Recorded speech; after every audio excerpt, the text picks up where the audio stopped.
तो यहाँ पर आज हम जिस टॉपिक को डिस्कस करने जा रहे हैं वो टॉपिक है व्हीटस्टोन ब्रिज। ठीक है, तो जो टॉपिक हम यहाँ पर व्हीटस्टोन ब्रिज डिस्कस करने वाले हैं,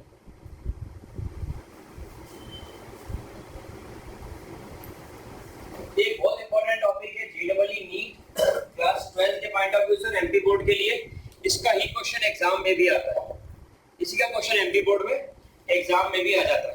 तो इस टॉपिक को बड़े ध्यान से समझे। स्टेट बोर्ड के लिए डायरेक्ट डेरिवेशन इंपॉर्टेंट है और सीबीएसई के लिए 12th जेईई को डायरेक्ट कर रहा हो, नीट की एग्जाम देना चाह रहा हो, सीयूईटी की एग्जाम देना चाह रहा हो पीसीएम सब्जेक्ट्स को लेकर के, तो उसके लिए भी टॉपिक इंपॉर्टेंट रहेगा। यहाँ पर मैंने एक बैटरी लगाई जिसका पोटेंशियल कितना है 20 वोल्ट। यहाँ से मैंने एक सर्किट जनरेट करी जो ए और बी के थ्रू कनेक्टेड है। बी किससे कनेक्टेड है? नेगेटिव टर्मिनल से, और ए किससे कनेक्टेड है? पॉजिटिव टर्मिनल से। यहाँ पर जो रेजिस्टेंस है उसका नाम है P, यहाँ पर जो रेजिस्टेंस है वो Q, यहाँ पर जो रेजिस्टेंस है वो R, यहाँ पर जो रेजिस्टेंस है वो S। ठीक, यहाँ पर जो की लगे उसको नाम दिया हमने की K1। ठीक है, यहाँ से जब हमने देखा कि करंट फ्लो हो रहा है तो करंट कितना फ्लो होगा? करंट I फ्लो होगा। ठीक है, ये I करंट यहाँ से इधर जाएगा और उसका नाम होगा प्यार से I1। तो इसका नाम कितना होगा? I minus I1। एग्री करते हो? ये I माइनस I1 यहाँ से फ्लो होगा, यहाँ से इधर की तरफ जाएगा I1। यहाँ से मैंने एक और की कनेक्ट करी, ध्यान से देखना, और यहाँ पर एक डिवाइस लगा है जिसका खुद का डिवाइस का नाम है गैल्वेनोमीटर और इसका भी रेजिस्टेंस होगा कुछ ना कुछ। यहाँ पर जैसे ही मैं इस की को कनेक्ट करूंगा इसमें से करंट फ्लो होगा और उसका करंट का नाम क्या होगा? IG। एग्री करते हो सब? IG करंट गैल्वेनोमीटर में से फ्लो होगा, यहाँ से करंट फ्लो होगा I1, यहाँ से IG, तो यहाँ से कितना हो गया? I1 माइनस, तो यहाँ से भी कितना हो गया? I1 minus. यहाँ से करंट फ्लो हो रहा है I माइनस I1, तो यहाँ से करंट आ गया कितना? IG। ठीक है, ये यहाँ पर जो करंट है उसकी वैल्यू बदल जाएगी। ठीक है, इसको मैं I माइनस I1 की जगह I2 नाम बोल दूं क्या? तो आसान रहेगा बोलने में। ये I2 बोलता हूँ तो ये क्या हो गया? I2 plus IG। अब यहाँ से I2 प्लस IG फ्लो हो रहा है, यहाँ से I1 माइनस IG फ्लो हो रहा है, यहाँ से क्या होगा? I1 plus I2, I1 plus I2। वापस से करंट किया, क्या फ्लो हो गया? पक्का? मीटर ब्रिज, आगे जाकर के टॉपिक पढ़ोगे उसका नाम होगा मीटर ब्रिज। वो व्हीटस्टोन ब्रिज के ही कॉन्सेप्ट पे काम करता है। ये बहुत अच्छी और इंपॉर्टेंट रिसर्च हुई थी जिसके थ्रू काफी स्टडी हुई थी 1843 में। 1800 सेंचुरी का ये टॉपिक है जो आप यहाँ पर सुन रहे हो। देखिए इसको सारे तरीके से हम डिस्कस करेंगे, इसके न्यूमेरिकल्स पढ़ेंगे, लेकिन पहले ध्यान से इस टॉपिक को समझने की ये चल क्या रहा है। अब करंट हमेशा किस डायरेक्शन से किस डायरेक्शन में फ्लो होता है? हायर पोटेंशियल से लोअर पोटेंशियल। जैसे पानी भी किधर से फ्लो होता है? ऊंचाई से गहराई की तरफ।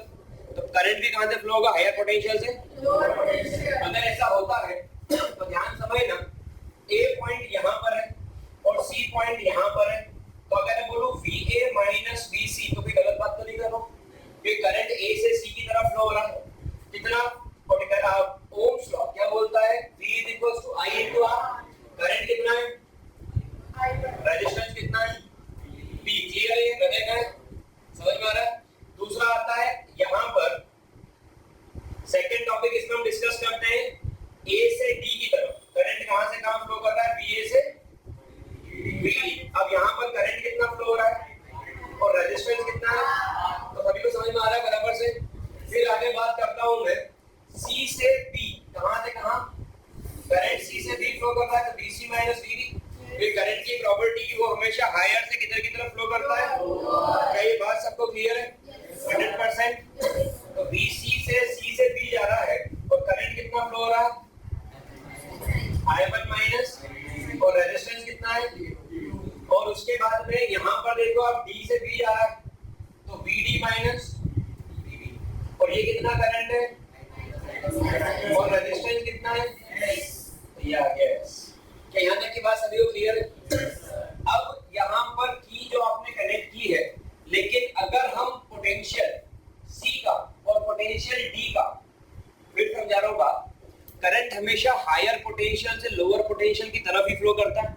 अगर ये दोनों पोटेंशियल इक्वल हो जाए, जैसे कि ये हाथ, यहाँ पर पानी का लेवल अलग अलग है या सेम है? तो क्या पानी ऐसे फ्लो होगा इस कंडीशन में? इस कंडीशन में तो फ्लो होगा और इस कंडीशन में फ्लो होगा नहीं, इस कंडीशन में वाटर कैसा रहेगा, स्ट्रेट। मेरी बात समझ में सबको आ रही है, कोई दिक्कत इसके अंदर? अगर हम बोलते हैं कि पोटेंशियल सी पर और पोटेंशियल डी पर, पोटेंशियल सी पर और पोटेंशियल सी और डी का पोटेंशियल सेम है, सो नो करंट फ्लो, कहां से थ्रू, गैल्वेनोमीटर, या फिर क्या बोल सकता हूं इसको, आर सीडी, या हम सीडी बोल दूं या गैल्वेनोमीटर बोल दूं, बात देखिए कोई करंट फ्लो नहीं होगा, मतलब कि किसकी वैल्यू जीरो कर दी तुमने, और ये कब पॉसिबल है, जब BC इक्वल टू BD। क्या मेरी बात समझ में? हाँ पूछो। पैरेलल में नहीं, जब मैंने C और D का पोटेंशियल सेम कर दिया, पैरेलल नहीं है, ये दोनों के पैरेलल थोड़ी, सामने सामने दिख रहा तो पैरेलल हो, जरूरी थोड़ी। ठीक है, जो करंट यहां से निकला हो यहीं से जब पहुंचेगा, C से घुसा है करंट तो D से ही निकलेगा। अब C से करंट घुसा, लेकिन D और C का पोटेंशियल सेम है, तो करंट फ्लो करेगा क्या?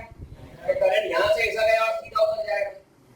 समझ में आ रही बात? इस वाले आप में करंट फ्लो होगा ही नहीं। गैल्वेनोमीटर एक डिवाइस होता है जो ये बताता है कि सर्किट के अंदर करंट एग्जिस्ट करता है या नहीं, तो करंट फ्लो होगा क्या? तो गैल्वेनोमीटर डिफ्लेक्शन शो करेगा क्या? पक्का समझ में आ रहा है? पीछे भी क्या चीज, पोटेंशियल वाला।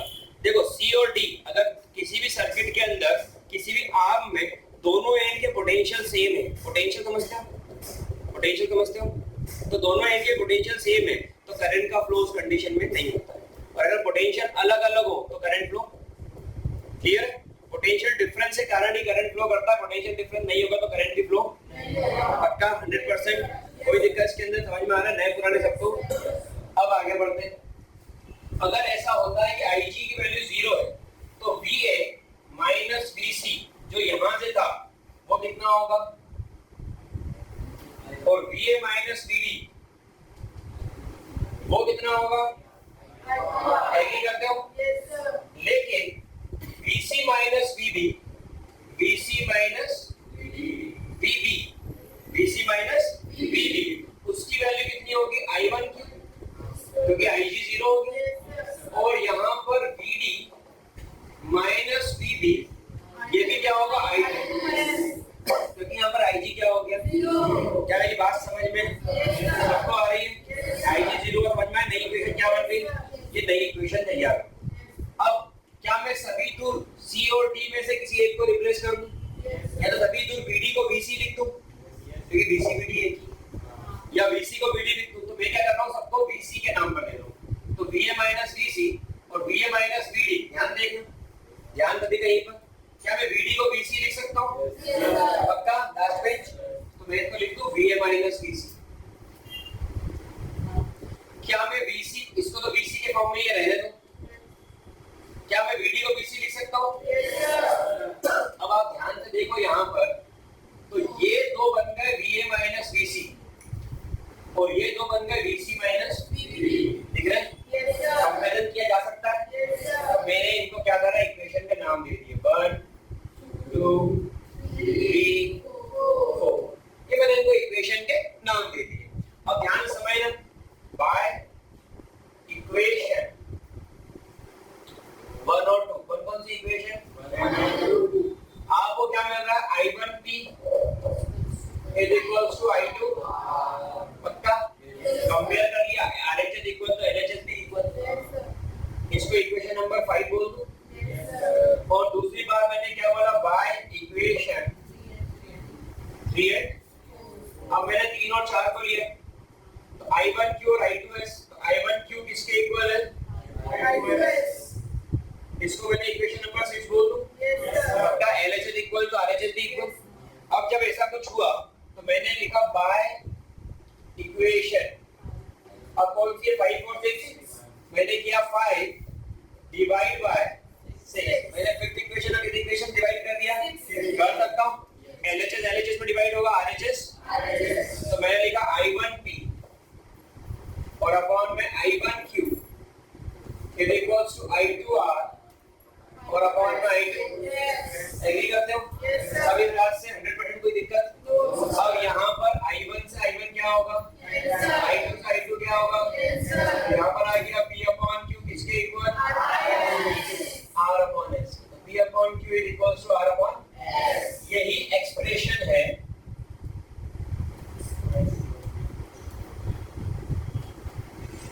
V stone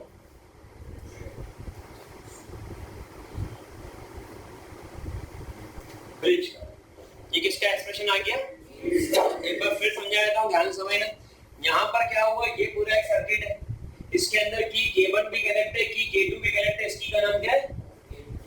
K2। तो की K2 भी कनेक्ट है, तो सारी सर्किट के अंदर तो करंट फ्लो हो रहा है।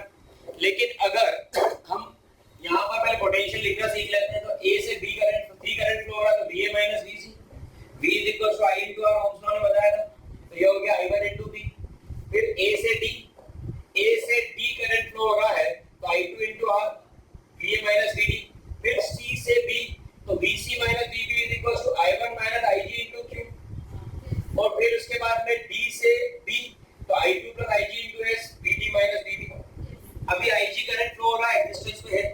हमने बोला कि अगर C और D का पोटेंशियल क्या हो जाए सेम, मतलब ये भी यहाँ पर ये पोटेंशियल चेक करा, वोल्ट मीटर ने 5 वोल्ट, यहाँ चेक करा, यहाँ भी 5 वोल्ट, तो पोटेंशियल सेम है, तो करंट उस वायर में तो फ्लो होगा क्या?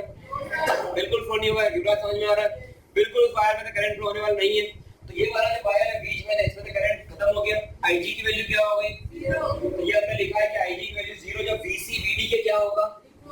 अगर ऐसा होता है तो VA minus VC equal to I1P या I2R। लेकिन यहाँ IG हट गया तो I1Q, यहाँ IG हट गया तो I2S, इस फॉर्म में आएगा। यहाँ तक कोई दिक्कत? अब मैंने क्या करा, VA माइनस VC, ये यही था। VD को क्या लिख दिया मैंने? VC, तो VA minus VC, VC minus VB D, लेकिन फिर D को मैंने क्या लिख दिया? VC, तो VC माइनस VB। अब मैंने इन दोनों को देखा, तो बहुत ध्यान देना, समझ में आएगा। तो एक जैसे LHS, तो एक साइड इनका इक्वल, दूसरा साइड इनका क्या हो जाएगा? तो ये आ गया यहाँ पर I1P I2R के इक्वल, और दूसरा I1Q I2S के इक्वल होगा। LHS इक्वल तो RHS इक्वल, तो इन दोनों को इक्वल देखा और इन दोनों को इक्वल देखा, पांचवी और छठी इक्वेशन मिल गई। उसके बाद मैंने क्या करा, फिफ्थ से सिक्स्थ इक्वेशन को डिवाइड किया। डिवाइड करने पर I1 से I1 कटा, P upon Q बचा, और I2 का I2 बचा कटा, और R upon S बचा। तो P upon Q R upon S के क्या हो गया? अब अगर मुझे कोई भी अननोन रेजिस्टेंस निकालना है, कोई भी रेजिस्टेंस लगा के पता नहीं वैल्यू कितनी है, ठीक है, तो क्या करेंगे हम इसके अंदर? इसमें अगर मुझे P पता है, Q पता है, R पता है, तो मैं S निकाल सकता हूँ। कैसे निकालूंगा? S is equals to R into Q upon P। मान लो कि S मेरा अननोन रेजिस्टेंस है। S क्या है? अननोन।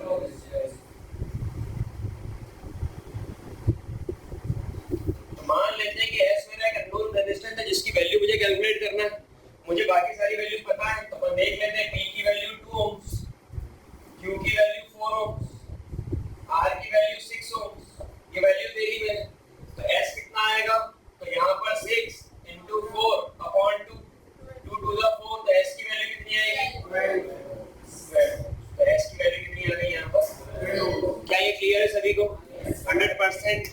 कोई दिक्कत इसके अंदर? समझ में आ गया सभी को? नोट डाउन कर लीजिए। ये वीडियो आपको ऐप पर मिल जाएगा, अपने जो ग्रुप है उसके ऊपर, ठीक है, बैच में, तो वहां से आप इस ऐप को देख सकते हैं वीडियो, ठीक। नोट डाउन करिए, डू इट फास्ट।